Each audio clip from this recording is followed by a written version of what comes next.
Hello everyone, this is Nitpicking Nerd, and this is my review of the third episode of Season 3 of Star Trek Strange New Worlds.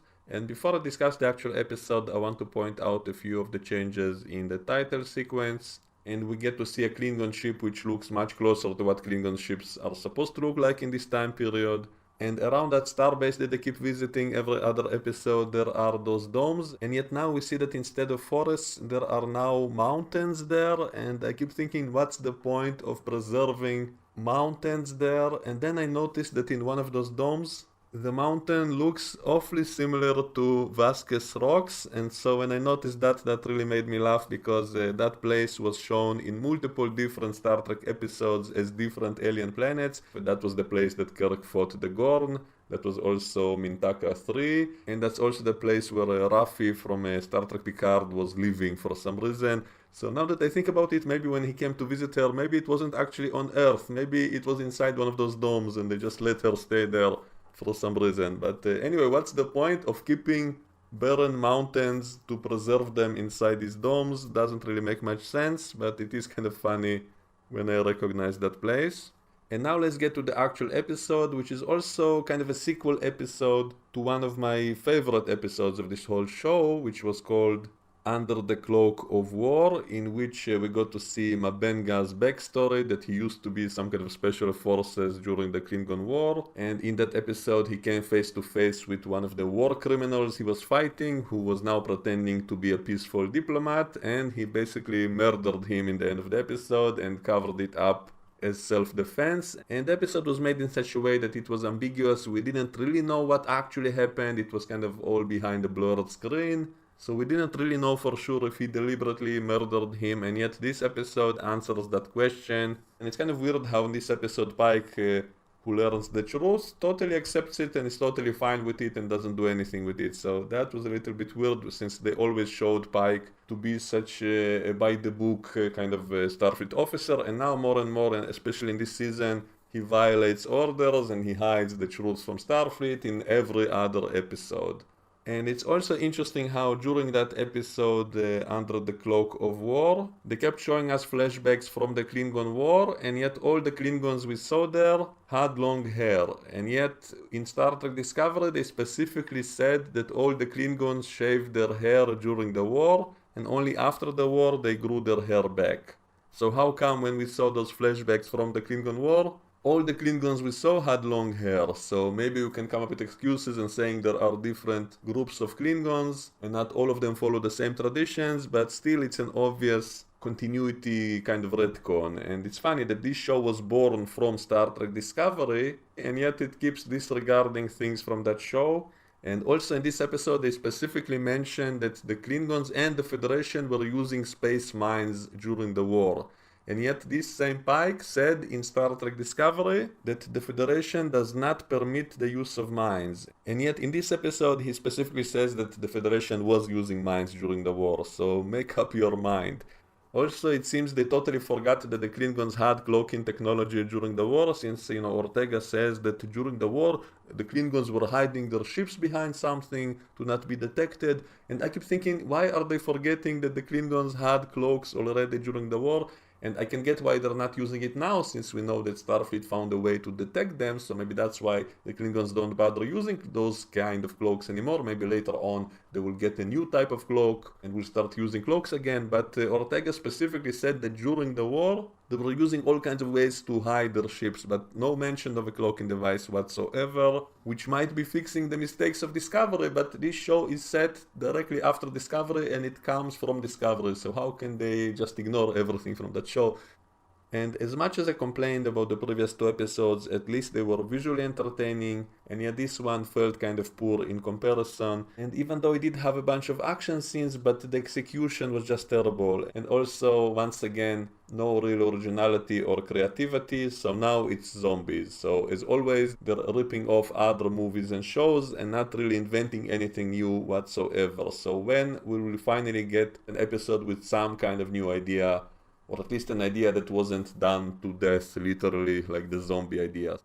So it all began with Captain Batel still being sick because she's still suffering the side effects of her Gorn infection, even though in the previous episode they implied it was over once they dissolved those Gorn embryos in her, which by the way I think was a big missed opportunity in the previous episodes. Why not use that whole subplot for some kind of a morality debate, maybe as part of the deal to get a ceasefire with the Gorn? Instead they simply use some kind of lens flare to put all the Gorn to sleep, and that's how they solved that whole conflict, and they simply beamed all their people back in 1 second. They never even mentioned the possibility of maybe saving the Gorn embryos. And also I'm reminded of that episode of Enterprise in season 3 when they were at war with the Xindi who were trying to blow up Earth. And in one episode they found a crashed ship owned by those Xindi insectoids, and they found a bunch of living eggs there. And then Captain Archer wanted to save those eggs of the Xindi insectoids, even though they were at war with them at the time, and yet he sacrificed some of his own ship's resources to try to get that nest working so that those embryos of the Xindi will not die until they are recovered by their own people. And he made morality speeches in that episode, even though in the end of that episode it was revealed he was not really being rational because he was infected by something, by those Xindi insectoids, which was affecting his judgment. But in the first half of the episode the crew were going along with his wishes to save those babies, and only when he started to risk his own ship and the mission, that's when they kind of turned against him. So the episode still had kind of an ethical, moral dilemma in it. And yet in this show no one ever mentioned even the possibility of maybe trying to save those Gorn babies. No one even cared.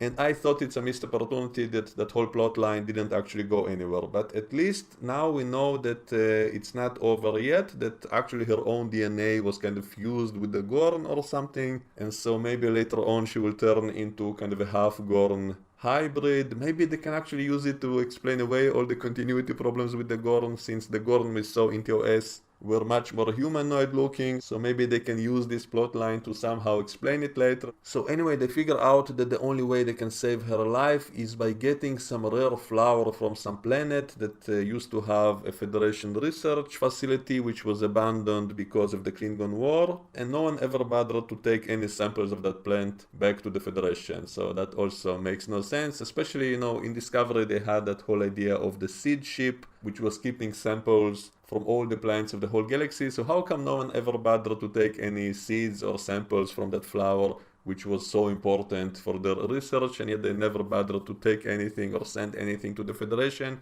And they say that that planet is now in the forbidden zone between the Federation and the Klingons, that's a planet that neither side has permission to enter. And every time they mention the treaty with the Klingons and how every small violation might restart the war and stuff like that, that they cannot risk being found, I keep thinking about how the war ended in season 1 of Discovery. Didn't they have the Klingons by the balls? So how come this ceasefire line is so fragile and bad for the Federation? I mean, the Federation were in a position to blow up the Klingon homeworld, and that's why the Klingons basically stopped the war. But how come they still keep all kinds of star systems they conquered, and the Federation is not allowed to get their own territory back, and stuff like that makes no sense in context of how that war ended. And once again Pike decides to go against orders and to lie to Starfleet and to violate the treaty and simply hope no one would notice.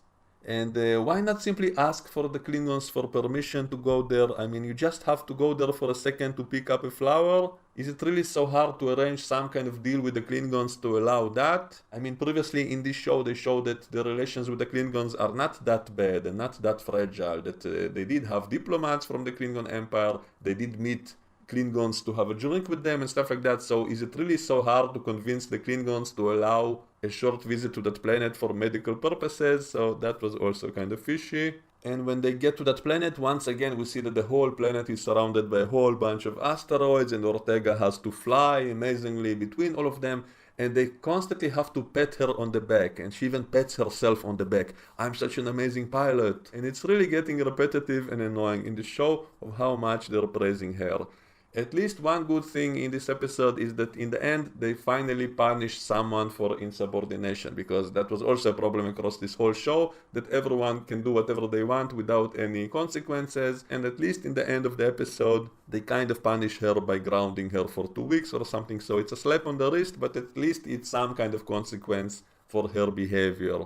So they have to get close to that planet without being detected by the Klingons, and there's a Klingon ship there, and for some reason they have to sneak right next to it. Like, they could literally see them from the windows of that ship, So why exactly did they have to go so close to them? And how lucky they are that no Klingon happened to look outside the window when they were doing that? And then Pike and Mabenga take a small shuttle to the planet, talking about that time that they smoked some drugs in some alien party or something. And then they mentioned about how some of these asteroids might still have mines from the war, because they say that the Federation and the Klingons used mines in the war.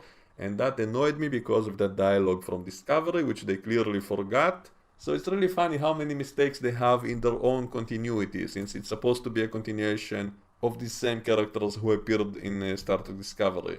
And that Klingon ship sends a shuttle down to the planet, and that shuttle really reminds me of that chopper from the movie Dune. So they're doing the same kind of special effect of this Klingon shuttle kind of vibrating its wings to fly.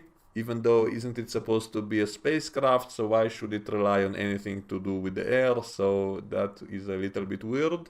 And they find the flower right away, and Pike almost touches it with his bare hands, and then Benga warns him not to do it. And that's also something funny that in Discovery they constantly push their fingers into all kinds of alien substances without any safeties, and so he almost does it here, but Mabenga stops him. Then the Klingon team arrives, led by a Klingon woman who is much stronger and smarter than her male companions. And the Klingon males keep making stupid mistakes and she keeps correcting them. And also she's much tougher than them because they all get killed off easily, but she survives till almost the end of the episode. And after the Klingons capture Pike and Mabenga, suddenly all of them get attacked by zombies, who were the scientists who used to work in that place, and they studied some kind of moss, and that moss turned all of them into zombies. And so that's kind of like in the TV show The Last of Us. Meanwhile, on the Enterprise, Captain Batel is suffering because pain medications can't work on her for some reason. Is she allergic to them too? She has such a strange medical plot armor that medications don't work on her for some reason, and they cannot freeze her, and they cannot put her in the transporter buffer for unknown reasons which they never mentioned.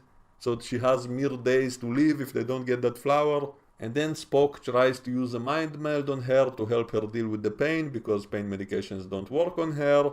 And that really annoyed me because it's once again a continuity mistake with TOS, in which they specifically mentioned that Spock never used the mind meld on a human until that episode of TOS, and yet in the show he constantly mind melds with humans. At first it was La'an, and so the excuse was that because she's augmented, she's not really fully human, and that's why Spock didn't count that as a human. And yet later he also mind melded with his own mother, who is fully human, and now he mind melds with Batel, who is human. I guess she's part Gorn, maybe that's why he doesn't count. So it's ridiculous how many times he did it, and then later in TOS, if it's in the same timeline supposedly as they're claiming that this is a prequel to, in TOS he said, I never did it on a human. So is he a compulsive liar, or does he have a really bad memory, or is it not the same reality? So maybe they should finally just admit it, because it's getting more and more ridiculous the more mistakes like that there are. And then during the mind meld they see all kinds of Gorn images, and then Spock freaks out and screams and punches that male nurse, sending him flying through the room, and then Nurse Chapel has to snap him out of it by slapping him on the face. That did make me laugh, because that also happened in TOS when she had to slap him a few times to get him out of some condition. So it's really kind of funny how much they ruin Spock in this show. I mean, he's constantly overreacting, constantly over-emotional, and it's as if the writers think that being logical just means he has to act robotic. And the way he behaves with people, it's as if he has Asperger's syndrome. And they're kind of making him into Sheldon from the Big Bang Theory. That's how he behaves like some of the time. So it all feels like a weird parody. They're constantly making Spock have these violent outbursts and emotional overreactions, and him screaming and going nuts and stuff like that. So, but it was kind of funny how she had to slap him back to reality, because that is similar to something that did happen once in TOS. So meanwhile on the planet, Pike and Mabenga are trying to escape the Moss zombies, and then they're saved by the Klingon woman. Then they surround themselves with force fields, and then the Klingon woman reveals that she is actually the daughter of that Klingon ambassador that Mabenga assassinated. And then Pike tries to defend him, saying that he only killed him in self-defense, and then she forces Mabenga to admit what he really did, and then he has to admit it to Pike, that he did deliberately kill that guy. And at first you think she came to avenge her father, and then she reveals she actually hated her father because he brought shame to their family by being a traitor, because he was kind of on the side of the Federation. And so it's funny that she's actually angry at him, not because he killed her father, but because she was supposed to kill him and he robbed her of that. And that's why, according to their traditions, she has to kill him because he's the killer of her father. And so that's the only way she can recover her honor. Somehow, none of it makes any sense if you actually think about it. And then they fight with knives, and Mabenga is able to defeat her, but then spares her life. And after that, she suddenly decides to save them and to sacrifice herself by allowing the zombies to eat her so that they can escape in her shuttle. So why exactly did she turn so good so suddenly without any real reason? Like, didn't she say he's not allowed to forfeit and to not fight to the death? So somehow suddenly it is allowed, and suddenly she decides to sacrifice herself to save them. I mean, if they had a little bit more time to talk with her or to bond with her or to fight alongside her or something to make her respect them so much, then it would make sense. But it all literally happened in a few seconds, that she went from trying to kill him to trying to save him, so nothing makes any sense. And on the Enterprise, Ortega violates orders because instead of sneaking next to the Klingon ship really slowly, she decides to go a little bit faster, and the Klingons detect them, and then they have to use her plan of jumping to warp speed right into the atmosphere. And then they also lose artificial gravity and they're floating in mid-air, which is also ridiculous in these shows because, at least when it never happened, then you can explain why they don't bother to prepare for such a possibility. Because the gravity plates were so invincible that nothing ever disrupted them. Even when the whole ship lost power in the old shows, they always had gravity. And yet in the new Trek shows, they love to do the special effect of them floating in the air. And I agree that it's visually more interesting, but it also makes it stupid that they don't have any seat belts or any handles or anything to be prepared for such a possibility. So if it happens so often, how come they're never prepared for it? So that makes the whole thing even stupider. So anyway, they beam Pike and the Doctor back and then warp away, and I guess the Klingon ship will never report about it, and the Starfleet will never learn about this incident since they erase all the computer logs, and so it's really easy to fool Starfleet Command, so they can basically do whatever they want like a vigilante ship and no one would ever know, because they keep doing it almost every episode.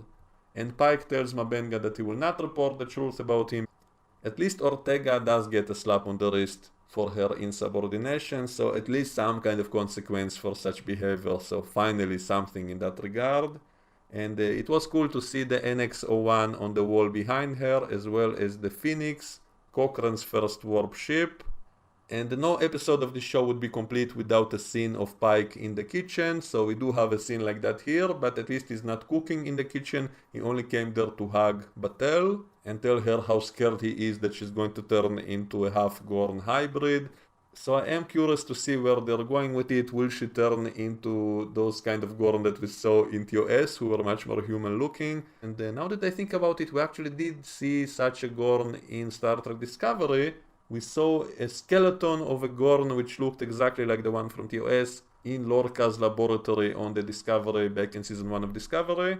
So that must mean they do exist already, we just didn't get to see those types of Gorn creatures, since maybe there are many different groups of Gorn. So overall I think it was the weakest episode of this season so far, even though, if I read the plot on a piece of paper, maybe I wouldn't even dislike it, but the execution was kind of terrible. Even visually it wasn't impressive in any way and lacking any originality and just stealing ideas from other movies as usual. So that's all I have to say about it for now. Let me know what you think and we can discuss it all in the comments below. And I will see you all next time. Bye bye.